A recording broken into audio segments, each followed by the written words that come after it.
This is Special Prosecutor Larry Klayman. I'm the only lawyer ever to obtain a court ruling that a president of the United States committed a crime. For truth.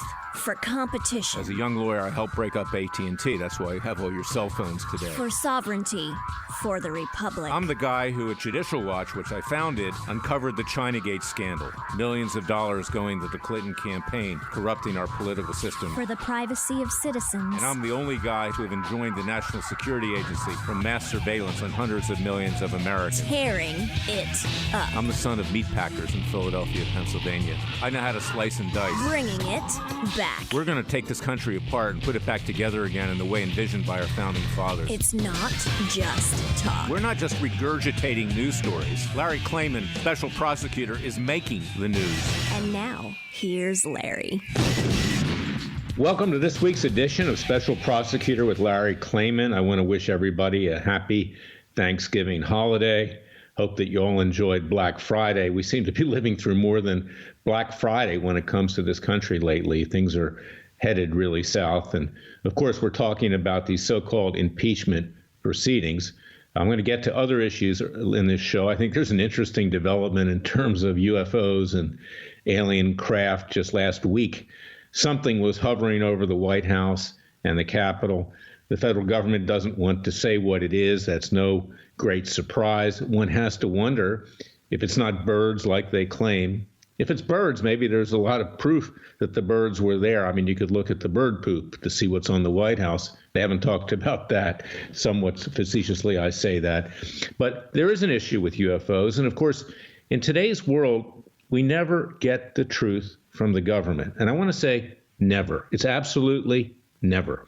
If the government's moving its mouth, this is what they used to say about lawyers, and of course, many lawyers do inhabit and infest the government, then they're lying. So, frankly, I don't believe it was birds over the White House that caused a shutdown over there and also on Capitol Hill. But I also don't believe what's going on Capitol Hill right now with regard to impeachment, because this is so unnecessary, it's so ridiculous, it's stupid. But here's the interesting aspect of this, is that what the president may have done could, in theory, be impeachable. You can't use your power of office to attempt to get a foreign government to investigate a political adversary unless you go through the Justice Department. He could have done that. It would have been easier. But, of course, this is a discretionary act, and I don't believe the president should be impeached. I don't think the president went beyond his authority as the chief law enforcement officer. But the very fact that the Democrats are pursuing this, if you want to use discretion in impeaching anyone, one could have certainly impeached and convicted Bill Clinton. But of course, we know the Republicans backed off of that. They never really had a real trial. There never was even witnesses presented in the U.S. Senate. So it'll be interesting to see what happens if the House of Representatives, run by that evil witch Nancy Pelosi, actually causes an impeachment of President Trump and it goes over to the Senate. Will the Republicans, for the first time in modern history, show some cojones, as they say in Spanish, and bring before that trial, because they could use it in a very positive way. They could actually decimate the Democratic Party. You could bring Hillary Clinton in front of there. You could bring Podesta. You could bring Harold Ickes, who was one of the consigliere of the Clintons, who, of course, all these people were likely involved in misuse of power with regard to the Ukraine and Russia, with regard to Steele dossiers and everything else that was going on. Let's have a big trial in the Senate. Let's try everybody. Let's try Brennan and Clapper. Let's try them all. Bring them all in as witnesses. Let the American people see what criminals run our government, on both sides of the political spectrum. I'm not just talking about Democrats, also Republicans. And you got to ask yourself the question, I love the president. I want him to succeed. There's no alternative to President Trump. If anyone else gets elected, I'm not advocating who to vote for. I don't do that. I'm just telling you my own take on this. This country's going down. It's going down the drain. We can't have socialists. We can't have radical Muslims. We can't have radical atheists. We can't have radical feminists. We can't have all these radical groups take this country over. And the president, in terms of the politicians in this country, is the last line of defense. But as I've said before, he's not pure, and neither is the Republican Party. And as we're going into 2020, I asked the president, do a check of who you have associated with, because you need to associate with better people. You are now president of the United States. You're no longer the head of Trump Enterprises or whatever the name of his organization was. You cannot be associating with the Roger Stones. You cannot be associating with the Paul Manaforts. You cannot be associating with the Rick Gates. And you can't even be associating with the Rudy Giulianis. Virtually everybody around Giuliani has now wound up indicted, either in the past, some of them convicted, like Bernie Kerik, who used to be Giuliani's partner, who was the police chief in New York City at the time of 9/11, and now 2 other associates. And God knows what else is going to come out. You know, it's not that you run away from people who get into difficulty. Larry Klayman doesn't do that. I represent a lot of individuals. I'm kind of like the lawyer of last resort because I will stand up for these people. They're not guilty. They haven't done anything wrong. But in this case, with the Roger Stones, the Manaforts, the Gates, and perhaps the Giulianis, yes, they are guilty of something. And I'm telling you straight up, because now's the time for truth. Now's the time to clean out the swamp. Now's the time to clean out the rat's nest. And you, Mr. President, must go forward with people that you can depend on, that are loyal, that will support you, but people who are not slithering around like snakes in Washington, D.C., making money for themselves, selling you out through their acts, claiming that they're protecting you when they get into trial, such as Roger Stone. He obviously convicted of 7 felony counts. The jury didn't buy that one. And I'm not just talking about a D.C. jury. Anybody would have convicted Stone.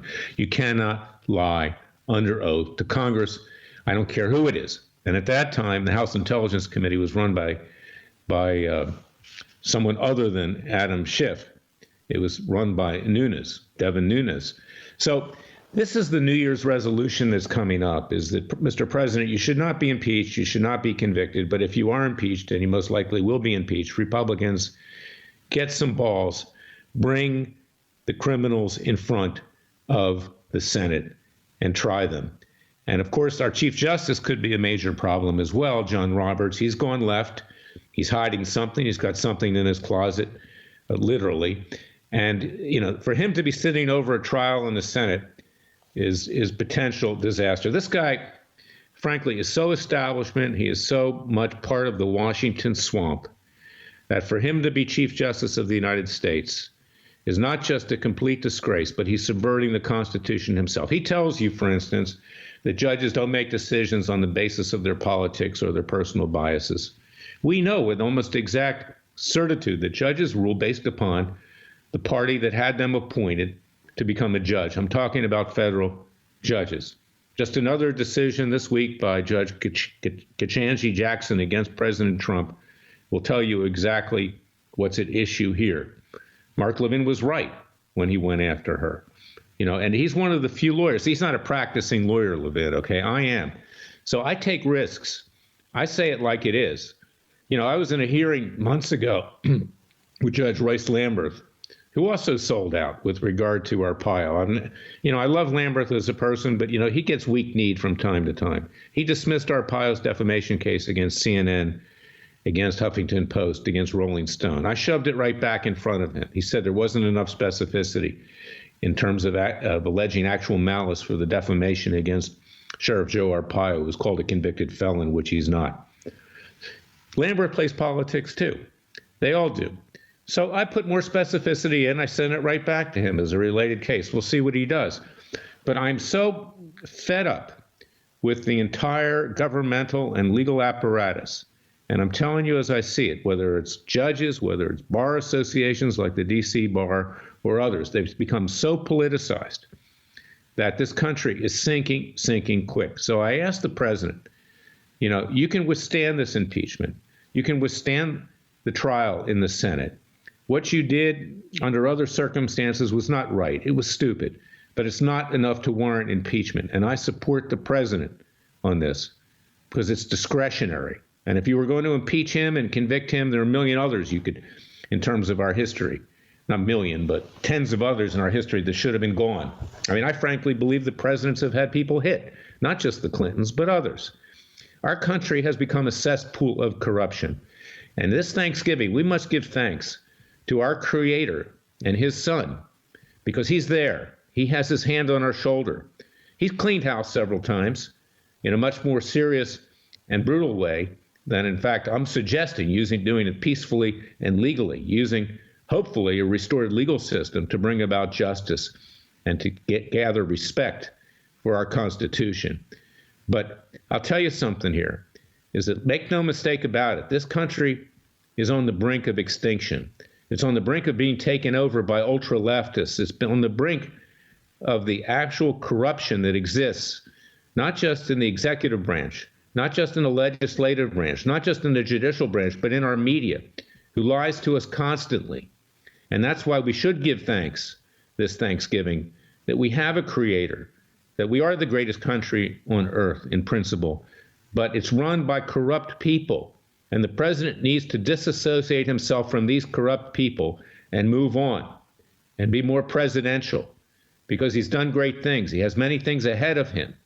And we're here at Freedom Watch to defend him and to make sure that he survives. And I ask you to go to freedomwatchusa.org, contribute to our cause, join our Justice League, join our leftist media strike force, our judicial selection strike force, our coalition of the Jewish right, which also includes Christians, to support Israel, our truest ally in the world. Because without doing that, without rising up peacefully and legally, the American people will be lost and we will lose our country. We're on the brink of it right now. I'm going to be right back with the second segment of Special Prosecutor with Larry Klayman, because I have more to say today. Frankly, and I am upset because, you see, at Thanksgiving, it does cause you to take stock. You know, we ate some turkey yesterday, but the real turkeys, and that's the nicest way to put it, are located in the capital of corruption, and we're here to help clean it up. So go to freedomwatchusa.org, contribute to our cause. We need to get bigger. We are the People's Justice Department. I'll be right back with the second segment of Special Prosecutor with Larry Klayman.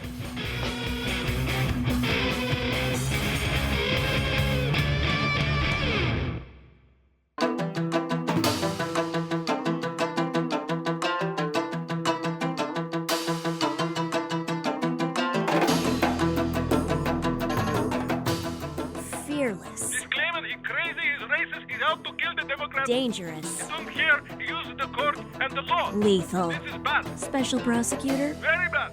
Larry Klayman. If you'd like to support Freedom Watch and this radio show, go to freedomwatchusa.org. Now let me get specific about the judiciary, because this is something that really gets under my skin. It's why I started Judicial Watch on July 29th, 1994, is that our judges are in principle our most important public servants. But in reality, they're politicians in robes. In reality, they think they're God. I'm talking about the federal judges, not so much the state judges. They're accountable to the people.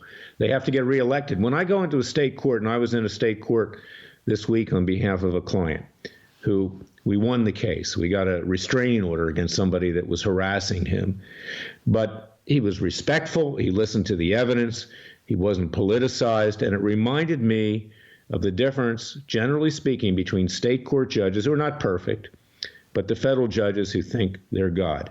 Now, let me give you an answer to this question as to why they think they're God. They think they're God because the founding fathers, who I've said many times were enlightened, but they weren't God, made a mistake. They gave them life tenure.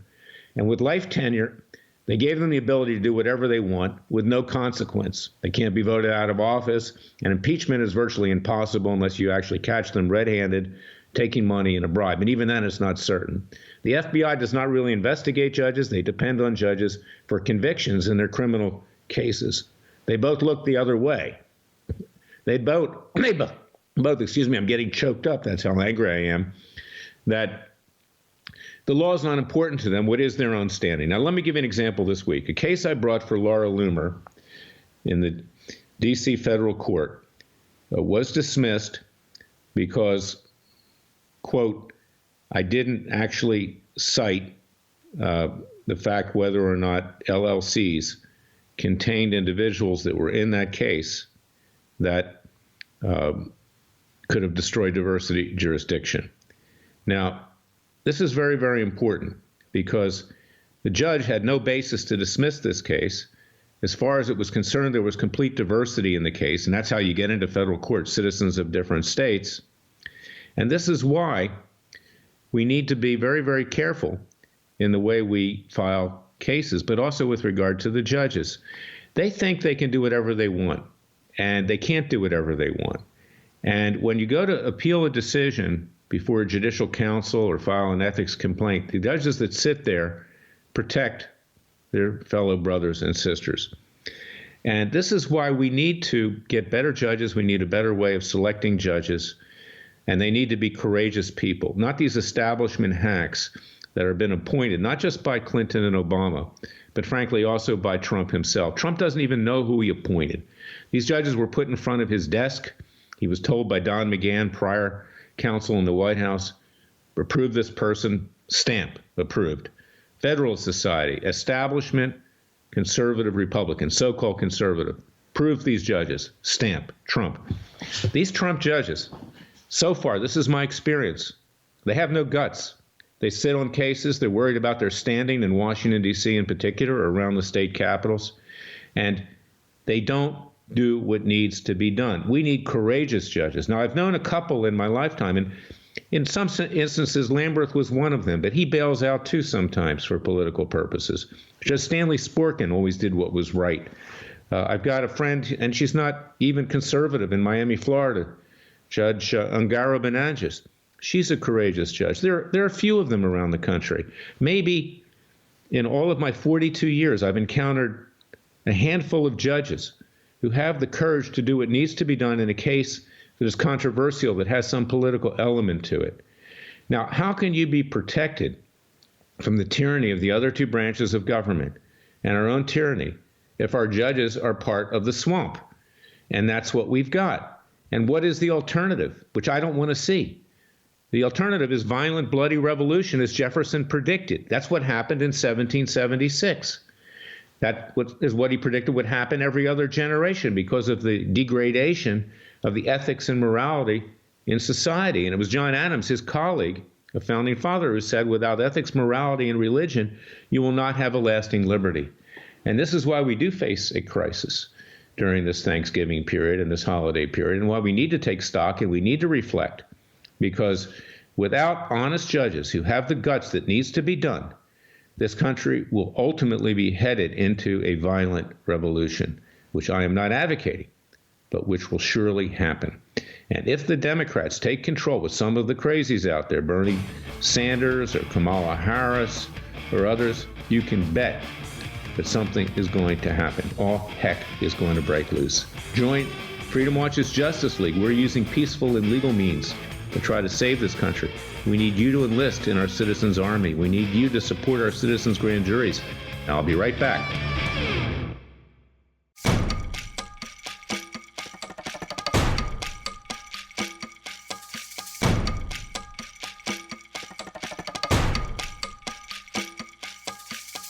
And now, 4 words that make corrupt politicians make wee-wee in their little pants. Transparency and the rule of law will be the touchstones of this presidency. But we have to pass the bill so that you can find out what is in it. Special Prosecutor Larry Klayman. Be the one who makes our country great again. Go to freedomwatchusa.org and donate.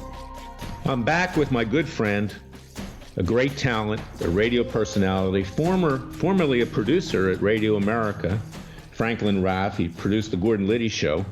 And I might add, Gordon Liddy, that's an interesting story. We can talk a little bit about that with Franklin. But you know what? He had the courage of his convictions. He was one of the Watergate burglars. He said, I did it because there's a question of malum in se versus malum prohibitum. I did it because I thought it was right. Of course, it wasn't right, but he thought it was right. But he had the courage of his convictions. He wasn't Roger Stone. He didn't lie about things. You know, he said, okay, I did it. And he took his punishment. And he became a great personality in the conservative community and the radio community. And Franklin was his producer, but Franklin is also a great radio talk show host, very funny, very bright, a former Yale grad. But anyway, I want to talk about something about my alma mater, Duke University, because this really bothers me. You know, I went to Duke. I love Duke. I'm sure Franklin loves Yale. But it's, you know, the way things are going these days, there's like no integrity. I'm starting to talk like a millennial. That's how upset I am. Is that these colleges of great academic excellence have bastardized themselves. They've sold out. And Duke has become the Berkeley of the South in many ways. I'm talking about the basketball program. Of course, I've been proud when Duke wins basketball games and national championships. But the way things are today, this one and done, you bring somebody in, he doesn't represent the student body, he plays on the basketball team, not just one person, basically the entire team, freshmen. They're professionals. They're there for 1 year. They leave, they go to the NBA. They have no business, in my opinion, being in college or university. They should simply go straight to the NBA. The NBA doesn't allow that. Perhaps they should change their rules, because certainly LeBron James, Kobe Bryant, they went from high school in those days. That wasn't a rule that prevented it. Let them do that. But these people do not represent the student body. They represent themselves. They're there to mature in terms of their physical ability, their basketball ability, to make millions when they leave. Some of them are nice kids. I'm sure Zion Williamson last year is a nice kid. He's just using the system. Now, in California, the governor, our crazy governor out here, I'm not a citizen of California, I'm a citizen of Florida, but I spend time out here, is that he says they should be paid, okay? And the legislature allows that. So now, Duke University, under Mike Krzyzewski, Coach K, who at one time was a great coach, he's never been a great game coach, but he was a coach in terms of teaching the kids how to play, and there was some integrity. Now he says, okay, they should be paid. Why is he doing that? Because he doesn't want to lose the recruits to California schools like UCLA and others. But this week, Duke got its comeuppance, and frankly, I'm glad Duke got its comeuppance. It lost to a school that nobody's ever heard of, Stephen F. Austin, off the charts. It lost with its professional pro team. It lost with its bastardized non-academic team, who was there only to jump over to the NBA. And I'm glad Duke lost. I'm glad Duke was humiliated. As much as I love my alma mater, I want to see it go back to academic excellence. I want the kids that go there to graduate, and they shouldn't be paid. It's a great gift to get a scholarship, and they should not, in fact, be using Duke that way, manipulating Duke for their own purposes. Sure, for their academic purposes. But this is demonstrative. I want to ask Franklin about this and get his thoughts. He may not agree with me, but this is demonstrative of the lack of integrity, the lack of reality, the lack of, frankly, I think ethics in our society as a whole, is that when you see these kinds of things going on in your own university, and it's not just Duke, all of them, I'm sure that except for the Ivy League, everybody can do the same thing. Ivy League actually, which I don't care for the Ivy League, frankly, for other reasons, because it's very leftist. But this is something which tells you about the rot that's going on in society. So, Franklin, give me your thoughts on this, because maybe you don't agree with me, but it gets under my skin because, you know, I prided myself in going to a school that was an excellent academic institution. I remember the basketball players. They went to class. They studied. They graduated. But that's not the case anymore. It's remarkable that you bring this up because, you know, when I'm hanging out with Larry Klayman, I never know what we're going to talk about. But I am sitting in my pickup truck. I'm really sorry to do this over the phone. But we've had power problems where I live right on the water, and my whole family, I have 15 people visiting for brunch. Now, can you imagine 15 people visiting and your power goes out? But my brother, and I will not say his name other than his first name is Brad, won a World Series for the A's in 2003, played with the Expos, the Rangers, the Jays. His job was to hit a ball with a stick, and we get along like hens. We talk about politics. We're both conservative. He is hilarious, but he was accepted to Stanford and didn't go. Just like you're saying, he really knew that he needed to dedicate himself to this craft, this game. And but hey, I was a bicycle racer. If you throw a ball at me, I will run away and cry for mommy. But he knew how to do this. Similarly, you know, I see your other point. I go back to these events at Yale, and I'm saddened because the narrative used to be books, debate, right wing, left wing. Let's get into it. Let's just argue just for fun. Let's debate. We were all champion debaters, you know. And now the narrative is victimhood. And everybody in the old clubs and all this stuff, they want to talk about how hard it was for them. And I'm like, hey, what do you mean how hard it was for you? You mean you're living 4 years of paradise. Stop it. Cut it out. But they won't, because just like Michelle Obama, if you should read her senior thesis at Princeton. It's all about how hard it was to be her. I believe that the new narrative is just about victimhood. And there's a great sadness that comes with emotional maturity. You know, we're like, why are you're a Yale undergrad. Are you really a victim? I mean, come on. That's how my take Well, is. that's a good point. That's a good point, Franklin, because that's the victimhood, okay? They're not being paid, okay, the basketball players, so they should get paid major salaries. They're victimhood because they actually have to stay in school and get a degree. Instead, they can leave after 1 year and go to the NBA. They're a victim because you no longer have, freshman teams, junior varsity teams. They can go immediately into varsity. When I went to Duke, the first year, there was a junior varsity team for the recruits because they wanted them to be able to adapt to school, to study, to get their feet wet, in an academic institution. Now there's no pretense about it. And yeah, everybody's a victim. So they're victimized because the school's making money, from TV and other promotions, and they should have their piece of the pie. We need our piece of the pie, George Jefferson, right? So, it just gets under my skin because what Krzyzewski has done and Duke has done is to degrade that academic institution, to turn it into a bunch of prostitutes, in my opinion, who play to big dollars, to big advertising dollars, television dollars, and what's the point? So the NBA, in my view, should create a minor league like, your brother or brother-in-law, and just go straight to the pros. Don't make a pretense. Don't go to Duke. Don't go to Stanford. Go to the pros. Is it unfair for colleges to make money on their great athletes? And is it unfair for athletes to make money on big colleges? Like Duke basketball is the number one. I mean, that's where everybody wants to be, right? So if you had to take this to trial and say something was unfair, what would it be?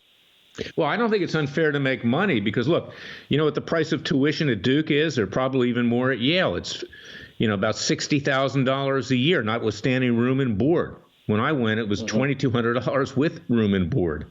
You can see how inflation has taken over. These schools need the money to give the scholarships to run their schools. So I don't think it's unfair at all. And if you get a scholarship, you're getting the equivalent of about $200,000 to $300,000 in terms of tuition. Even more. I mean, to go to Duke or Stanford or any other school, a private school in particular, is going to cost you about $100,000 a year for 4 years. I think that's pretty good.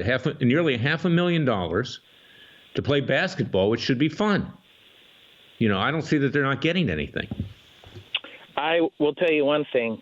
Larry, would you say that there's a black hole at the intersection of neoliberalism and college sports and the NFL and things like Colin Kaepernick or Kaepernick? I don't know. Al, how do you pronounce that guy? I never know how to pronounce that guy's name. Kaepernick. Kaepernick. And I really think, if you look at the viewership, the ratings, because I do pay attention to Nielsen, Arbitron, and stuff, people are not that interested in the politicization of sports. It's just a funny thing. Another funny thing that's happening. Is that reflected also in college sports? I don't know. We don't watch sports anymore. I'm not really interested in it. Maybe that's just me. Is that just me? I don't know. What do you think? Well, what I think, Franklin, I watch the Golf Channel, okay, or the Tennis Channel, mostly the golf because I'm not a great tennis player. But, when you see golfers, I mean, generally speaking, they treat each other with respect. They're cordial to each other. They don't curse. They aren't kneeling down, And there is, I think, of all the sports, golf probably is the best when it comes to the way people handle themselves, because there's a tradition there. And I think all sports should be that way. As far as Colin Kaepernick is concerned, no one said he couldn't protest, on the street or, do a press conference or whatever. But when people pay money, frankly, they don't pay money to look at that crap. I mean, to be honest, to see a disrespect to our country. And the owners have a duty to protect the people that are paying these huge amounts of money to go to these games or the television rights or whatever to the networks. So, he's been ostracized, but he hasn't been ostracized because he's half black. He's been ostracized because he's a jerk, because he's a moron. And I think our whole world is being run by morons. I heard in the news today the Queen of England is going to hand the reins now to Prince Charles. That's her next move after the Andrew thing. Evidently her favorite son. And I don't know Prince Charles. I did have the great honor of dining with Philip one evening in 1989. I didn't even know he was particularly important, but he was so elegant. And then I see these guys who are like all about global warming alarmism, and they are the new, what would you call it, a deep state? I don't know. Is the monarchy part of the deep state? Well, apparently Andrew got warmed up in another way. It's hard. It's hard, really, Franklin, to sympathize with them. I think they're irrelevant. They're wards of the state. They're kind of like, animals at a zoo. I mean, you can go visit them and, throw them a few peanuts or whatever. But who cares about the royal family? I mean, they're just worthless people, essentially. No offense, even if you met Philip. What do they do? They just hang around and pretend they're royals? I agree. But they did. We fought a war over disarmament. And wherever I am, I have guns on my mind. I always think about it. And I'm in Virginia, which just turned blue. And now we have this Senate bill number 64, which is declaring tactical training illegal. That makes it illegal to educate on tactical training. I guess that includes rifle training and pistol training. Unbelievable that Virginia is going that route. In California, they have legislation, either it's been enacted or it's pending, that if you're not sure if you're heterosexual or gay and you want to figure it out, if you go to a psychiatrist or a psychologist, if they counsel you on that, they have committed a crime. Isn't that unbelievable? You're not allowed to. I live in a country where... Because the gay rights lobby wants you to stay gay. They don't want you to be straight. It's unbelievable. We have about 30 seconds left. I'll bring you back on the last segment, so hang on there. But you'll give me your thoughts about this because, these are the laws that are being enacted these days. It's just unreal. We're going to be right back with Franklin RAFF on the verdict section of Special Prosecutor with Larry Klayman this Thanksgiving. Hang on for a wild ride.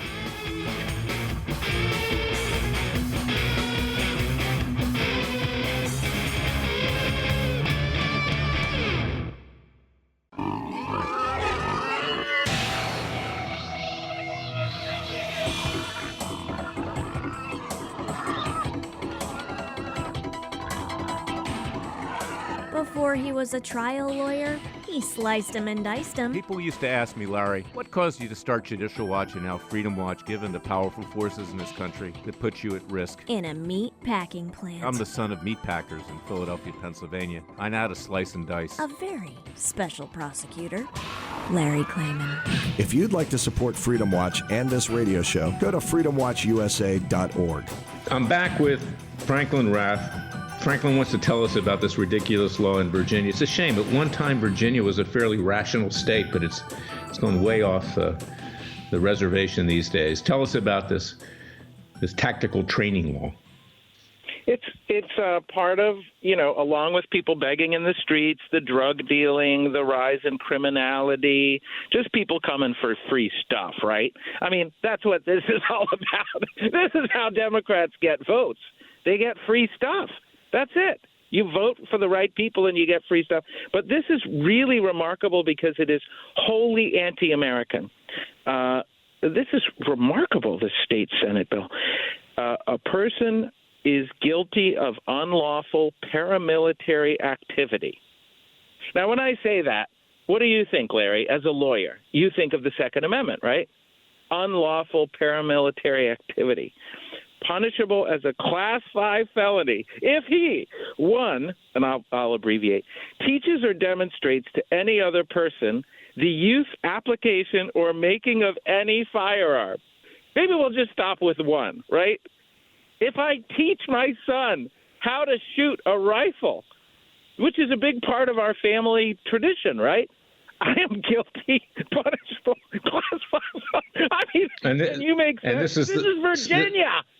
This is the state of George Washington, of Thomas Jefferson, of other great founding fathers who obviously used firearms to create a new nation. I mean, that's unbelievable. I suspect the NRA, which gives firearm instruction and has its headquarters in Northern Virginia, will oppose that. Let's hope they're successful. But, I mean, this tells you where we are today. Things are just upside down. It's why I ask people to support Freedom Watch, our citizens' grand juries, which seek to legally and peacefully hold the criminals accountable, whether it's Robert Mueller, who we indicted a few months ago, who we're going to try next year, whether it's James Comey, whether it's Obama, whether it's the Clintons, whether it's Brennan Clapper, a whole host of others, is that we, the American people, need to reclaim our legal system. It's been taken away from us by the corrupt judges, by the corrupt deep state in the executive branch, by the corrupt legislative branch, which runs around like chicken without their heads on, like the Keystone Cops. I mean, it's just basically a promotion for the cable news networks so they can boost their ratings and advertising dollars every night. I've said many times, I turn it off now. I watch the Golf Channel. I want to know the news. I don't want to see the same story over and over again. Usually Fox News, which is more, at least it used to be, more ideologically akin. It's no longer. It's going left. They have 3 stories every night. That's it. Same story on Martha McCullum, same story on Tucker Carlson, same story on Laura Ingraham, same story on the whole rest of them. Who wants to watch this? You're wasting your time. So join Freedom Watch. Become a member of our Justice League. You're the superheroes. You're the American people. We need to reclaim our country. Franklin, final thoughts this Thanksgiving on what we need to do to save our country. Let her rip. Well, I'll say that when you take big steps, you make big risks. Working with you, Joseph Farah, Gordon Liddy, I have to tell you, I guess we're known by the quality of our enemies. And it's hard. But, one thing you do, Larry, is litigate. You just don't, you're not just issuing press releases and FISA reports. You're actually, burning out your penny loafers in court, litigating. And that's why I have such deep respect and, frankly, affection for you. You're not just a friend. You are an American hero. And I know, and it's not just right or left, and you know that. You're just doing what's constitutionally right. And I really respect and appreciate you. Well, thank you. We try. I mean, we keep punching. We keep fighting. We will never give up. Never, never, never give up, in the words of Winston Churchill. I guess I'm paraphrasing that. But, at this Thanksgiving, let's take thanks that we have a great country. We haven't lost it yet. And we are doing everything we can to bring it back to the vision and creation of our founding fathers. And we've got a lot of work to do. And you do a lot of great work, Franklin, and you're a great talent. So thank you for coming on. We will bring you back again. You would have been on for the whole show, but we had some technical problems today. But God bless everybody out there. God bless America. And God save America. We'll be back next week with another edition of Special Prosecutor with Larry Klayman. Until then, thank you for listening to me.